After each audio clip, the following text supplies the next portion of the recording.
everybody, it's Julie. Welcome to Hello Monday. Today I'm making an I miss you card and I'm using these adorable camera dies by My Favorite Things and this Polaroid photo frame by Savvy Stamps. I thought they'd be cute together. And I'm also going to be using a stamp set by Mama Elephant. I'm not actually using the really pretty flowers in this stamp set. I'm using an expression in it that I thought would be super cute with the cameras. And it says, "Hello, I miss your face." But I didn't need the hello. I just wanted the I miss your face part. So I'm going to do a little bit of stamp surgery. Don't freak out. Don't mess your dress. I'm using these reverse action scissors that have a really tiny blade and they're perfect for trimming away, delicate things like this. So just work slowly and you can do this too. It's okay. It won't hurt your stamps and it'll give you possibly even more versatility with them. So I'll just put them back on the storage sheet and they'll work just fine. Had to test it out there a little bit. Make sure I didn't cut away anything important because sometimes that can happen.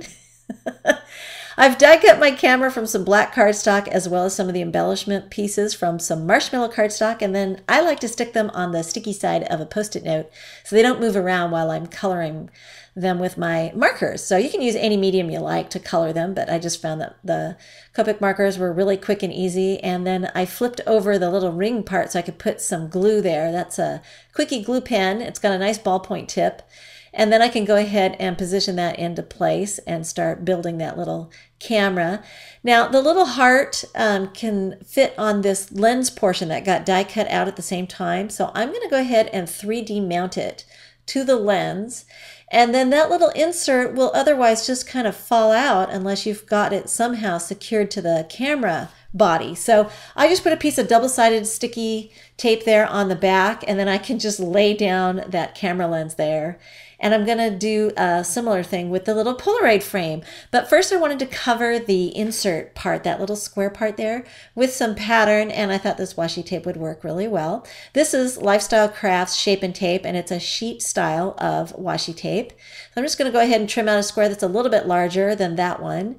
And I'm using my X-Acto knife to get in between there, the liner piece and the tape itself. And then I can go ahead and peel that apart and get that little square there covered. Whoops, move that piece out of the way. And once I have that tape in place, I can go ahead with my scissors at the corners, and I'm just going to trim off the corner pieces, and this will enable me to fold the flaps down along the sides, and it will eliminate the bulk around those corners so that I get a nice, smooth, even finish all along those sides with no bulk at the corners. So I'm going to go ahead and inset that piece right back into the Polaroid frame. And again, just like I did with the camera lens on the die, I'm just going to take a little bit of that tape and run it along the back side, and that will hold that in place. And then the flip on the, the benefit to that is that I can remove the liner paper when I'm ready to mount it to my card base, and it will just go ahead and mount the whole thing at one time. So one of my favorite things to do lately is to take a bunch of thread that I've gotten at the fabric store and just wad it up. This is kind of my new love lately, is wadding up this thread, making a little messy nest. So I'm going to build my card base on some Neenah Desert Storm craft cardstock and go ahead and get that camera or the Polaroid frame mounted, and then I'm going to 3D mount the camera, and it's going to go right over the top of that thread.